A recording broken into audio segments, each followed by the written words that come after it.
Hello, very good afternoon, everyone. Welcome back. Another topics of what's for lunch. How's everyone today? Let me get. Okay. How's everyone today? It's a quite cold morning this morning.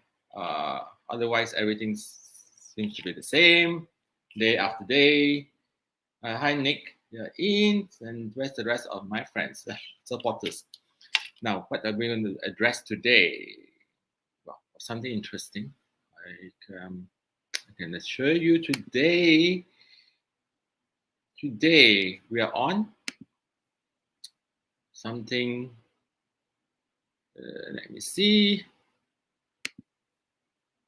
China online gaming.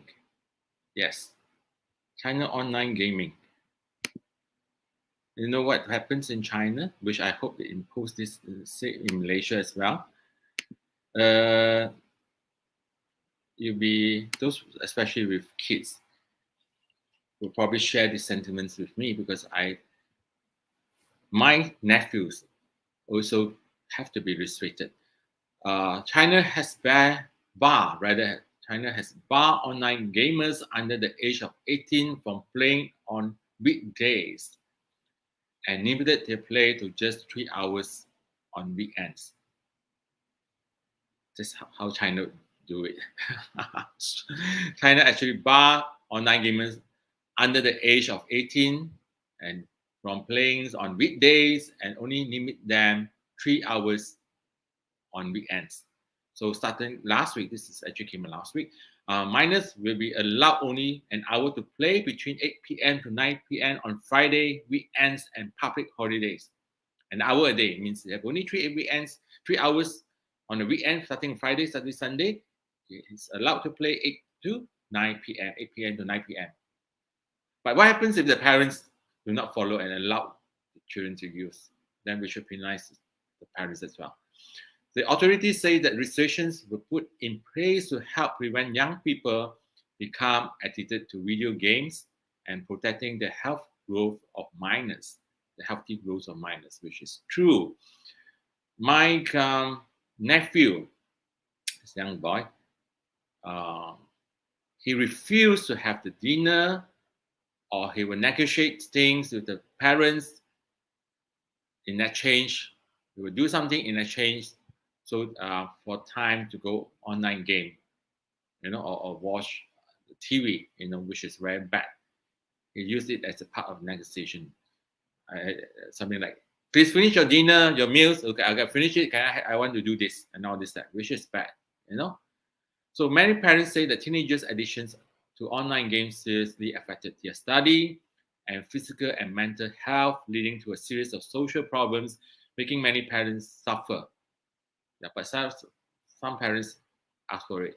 You see, when you're too attached to online games, and I make it a habit when everyone having dinner or sit together, please switch off or just take away your phone unless it's very urgent. You answer your phone, because nowadays you kindly observe when you go out to eat, the whole family or people on the same table, everyone refer to the phone, play with the phone, and all these things.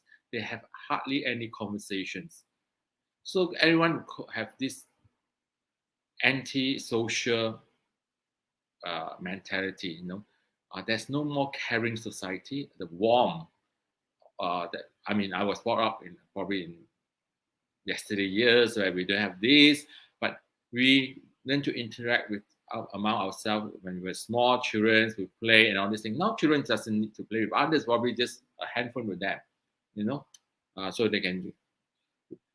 The best buddy they have is a handphone. When you confiscate the handphone, they will cry, they will scream, they probably want to commit suicide, which is happens. We address that issue. Children actually threaten their parents. They want to commit suicide if they don't get their way. And in China, 62.5% Chinese minors often play games online, and 13.2% of underage mobile games users play mobile games for more than 2 hours a day on weekdays, according to their state media. So the psychiatrists are seeing more cases of young patients who are hooked on gadgets such as smartphones, tablets, and computers, and manifesting signs of internet game addictions. And then this internet game addiction, IGA, or internet gaming disorder, and anxiety disorder that have depressions disorder as well eventually. So that's a good move, and I hope Malaysia follow the same. If the Malaysian government do that, at least I hope the parents please do the same. I mean, restrict your children's. Don't get them too demanding. I mean, we love our children. Sometimes it's much older. I mean, we can love from the heart, But children now are very demanding. But when they build such of mentality inside them, when they come out on their own, they become very demanding as well. They want attentions and all these things. They do not interact with their colleagues and all these things. Everything. They're very cold in attitude, in personality. That's something we do not want, actually. So the next topic, we're going to jump into, well, how many of you here have pets? We're talking about something convict and pets. Because we have been told animals, the pets we have in the house are not too dangerous to carry the virus and all this thing, but it has proven it has also able to carry the virus. This is in Vietnam.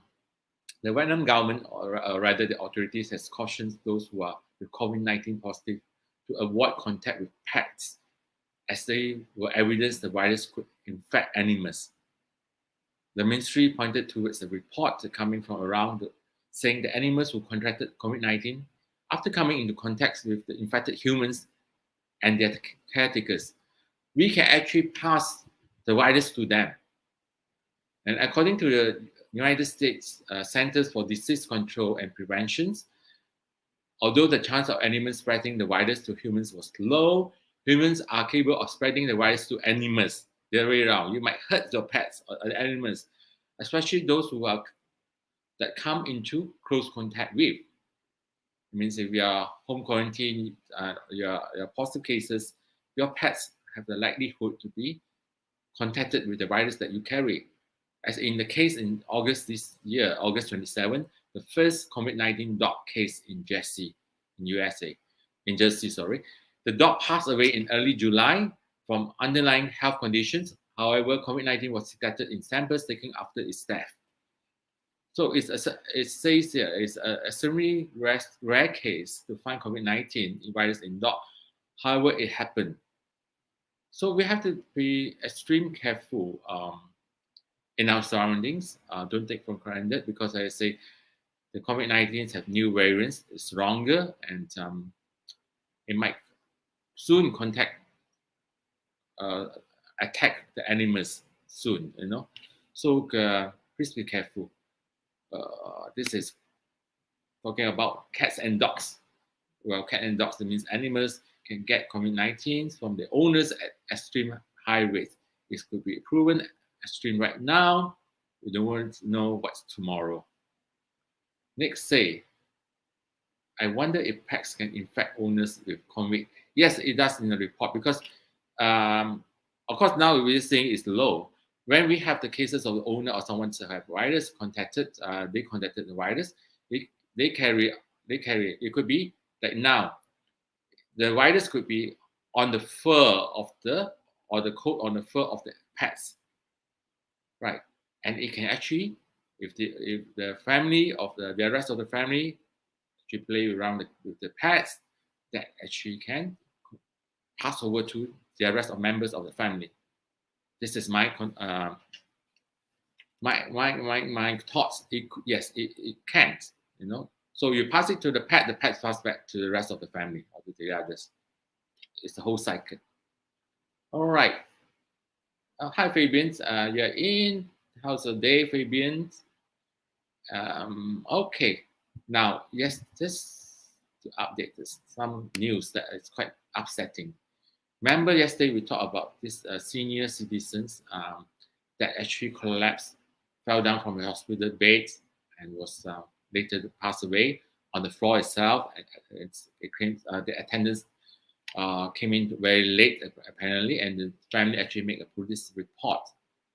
Now, that's the case. There's cases which I would like to read out to you in my mobile phone. It's very this morning when I have my breakfast is rather disturbing. In Johor, there's a case that woman gave birth alone, as it was far what call that, alone. This lady was actually I read it yesterday during dinner. I mean, so after dinner to be exact. Woman gave birth alone as in the hospital because it was confined. She was not allowed out.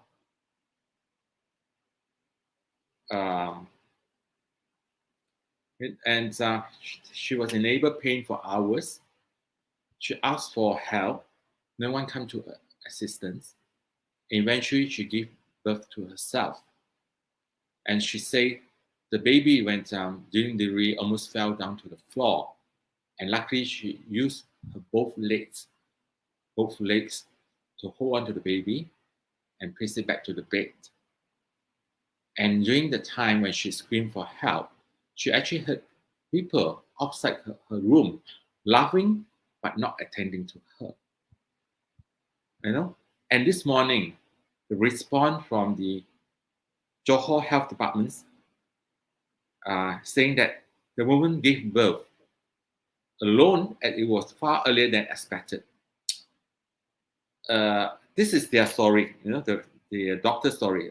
A statement that made last night at department's head, Dr. Abman Rabu, say the delivery had taken place 6 hours earlier than expected, and that's why the patient was by herself. The patient says she screamed for help for hours. You know, the patient was COVID-19 positive and had to be placed in an isolation room. Fine, you know, but in a room that was always, I believe, it's not a jailhouse room. It's a hospital room. The bed will have this call for emergency. They press a button. People, the nurse will come to attend or doctor come to attend to it. The patient has given a loan and baby was found on her bed.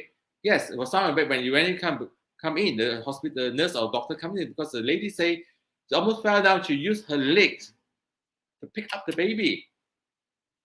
So elaborating further, this doctor say that the hospital staff had to go a daunting process before they attend to the COVID-19 patients. The process is understood to mean the putting on the personal protective equipment, 6 hours to put on.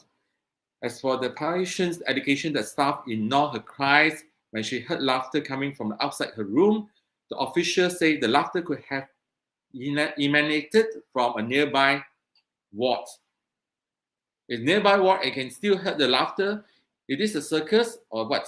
Is the next ward is comedians, full of comedians there? Please, I don't buy, personally, I don't buy this story. So he said, nevertheless, they will do a full investigation. Luckily, the mother and child is safe. But I do not, I mean, it's a bit insane to believe, to hear about that. I mean, as you know, when a lady giving birth, there's a pain and all this thing, and she's alone, unattended for hours. She screamed for, cries for help. She screamed for help. No one, and she heard laughter outside her door, her room. How would you feel if you were her? You know, this is what's happening, and that's why Malaysia Insight reported this morning. Pregnant women rush to get vaccinated, to shelf themselves and their unborn child against COVID-19, and also against all such inhuman treatments by the hospital staff. I think it's very inhuman to given such treatments. Oh boy. So the next, where are we now? Wow. Okay. Still on COVID-19. I'm so sad to say, ever since we started, we can't get away from this issue because every day it affects us. Because at now it's all about communities issue. This happens in Sabah. In Sabah, the rate has gone up. It has been number 2 positions for quite lately, for days after Selangor. And Sabah doctors share heartbreaking news is that they have no choice but to turn away patients. I just read up to you. This is from this morning. Sabah surge of new COVID-19 cases has led experts to suggest that another crisis may hit the state, which hospitals are already unable to cope with staggering number of patients and some wards tripling their normal capacity. The hospital source told Malay Mail that the lack of sufficient intensive care unit ICU beds and equipment have forced doctors to prioritize who gets the limited number of ventilators. The standing order is to prioritize younger patients. So sad if there's seniors against younger patients, the standing order is to prioritize younger patients. Sometimes we have someone in their late 60s come in with no previous major health problem versus a patient in their 30s. We have to choose, even if the 60 has to have a good chance of recovery. So we have come to play God. This is what happens in April, May in India. They have no choice in India. They have to choose who have a better chance to survive. They have to choose who they're going to rescue, so-called. So the doctors say we have no choice, resources are limited, and we are forced to make decisions like this. It's heartbreaking to have to tell the patient families that there's nothing much they can do. This is a doctor from Queen Elizabeth Hospital who spoke to Malay Mail on the conditions of the hospital right now. Wow. So I hope this is quite a very sad news. We just celebrated 64 years of independence and we are still at this stage. We need attention. I hope our new Minister of Health, YBKJ, can do some miracles. You have to do miracles. You have to act now. We can't wait. Patients there, they could be dying. Do act now.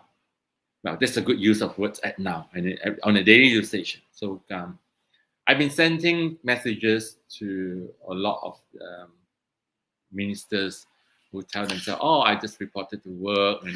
The palms. Everyone light up the lobby, cameras, media desk, big signing ceremony, and all these things. So they post it on their own social Instagram. But my simple words to them: bring back the glory to Malaysia. That's all. That's where we entrust you, and we need to act fast now. And the president of UMNO said they are under monitoring by the public because the prime ministers allowed them to perform, to deliver within 100 days. So this is something I hope Sabah or anywhere in other states that the hospital face shortage. I hope the government, the Minister of Health, please act now, send help to them. We can send beds, ventilations, equipment, whatever it is they need to the respective hospital in Sabah right now. You need your help. Okay, now yesterday we talked also about this major piece of forest that was gazetted as forest reserve, where the Menteri Besar Selangor decided to regazette it. Good news this morning. The Selangor Menteri Besar decided to postpone this regazettement of Kolang Langat North Forest Reserve. is about few hundred hectares of forest, virgin forest, which is protected, which is a mix of, reporters say it's about 8,000 years old, this forest. And please, by all means, please do not clear the forest. And that was rewarded to a private company. So I hope it's not a postponement. I hope it's a permanent. Please leave this forest reserve, leave them alone. Imagine that 100 hectares, hundreds of hectares, you have all the so-called orang asli, it could be orang asli living there, the animals that deserve a place in the planet. We are clearing off for humans, I would say humans' greediness. So we can live without it. All right. I hope it's not just a postman. I hope it's the whole project is cancelled. Find elsewhere. There's a lot of places, don't touch forest reserve. All right. So that is from Selangor News. So do you have a bit of time? Yes, we do. I like to address things that actually really concerns us, our future generations. Yes, something again. This is from California. This morning, I extracted out this from Malaysia Kini. Outbreak in California classroom underscore Delta variant risk. Now, as an education ministry postponed the resumption of face-to-face lessons at school. COVID-19 outbreak at California classroom may offer some lessons that I hope the Ministry of Education can learn. According to a case study published last week, that's in California, that's where my sister say, the outbreak is centered at an elementary classroom in Marin County in California, USA, where the outbreaks in text cases conduct lessons as a teacher. So the teacher actually infected half of the class of 24 children who were too young to be vaccinated, and the cluster grew to infect at least 27 from May 23rd to June 12th. From a teacher that passed to students, which is too young to be vaccinated, out of 24 of them, half of them were infected, and later it grew to infect 27 people. So researchers found that school took several precautions against COVID-19 by leaving doors and windows open. Yes, ventilation is very important nowadays. Separating all desks 6 feet apart and place portable high-efficiency purifier air filters in each classroom.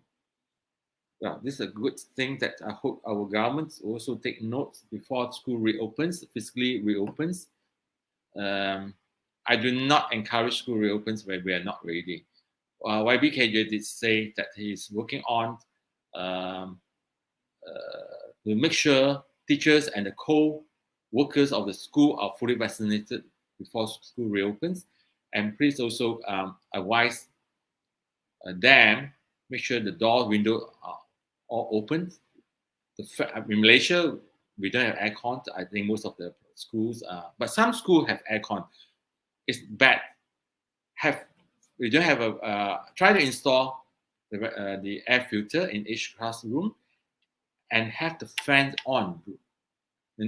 You have, let's say, a classroom, at least you have 4 ceiling fans or those standing fans at each corner.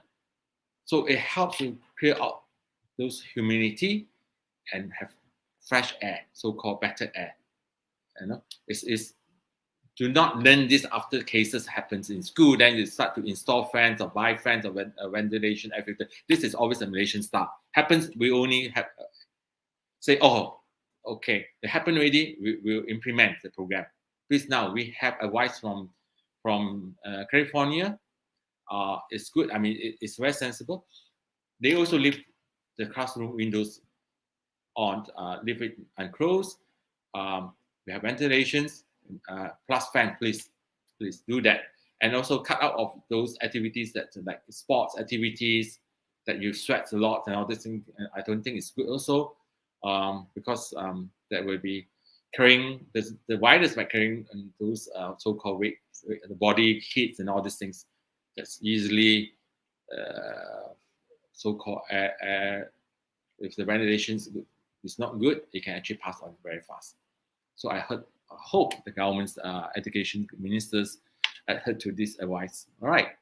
So it's most half an hour now, and I have to say goodbye. I'm longing to get Mio back, so I have more interactions with him. He's still in Japan. I think he should be back very soon. He told us to be back by the second week of the month, September. All right. So I see you all guys tomorrow. So good day to you. Stay safe and always stay positive. Goodbye.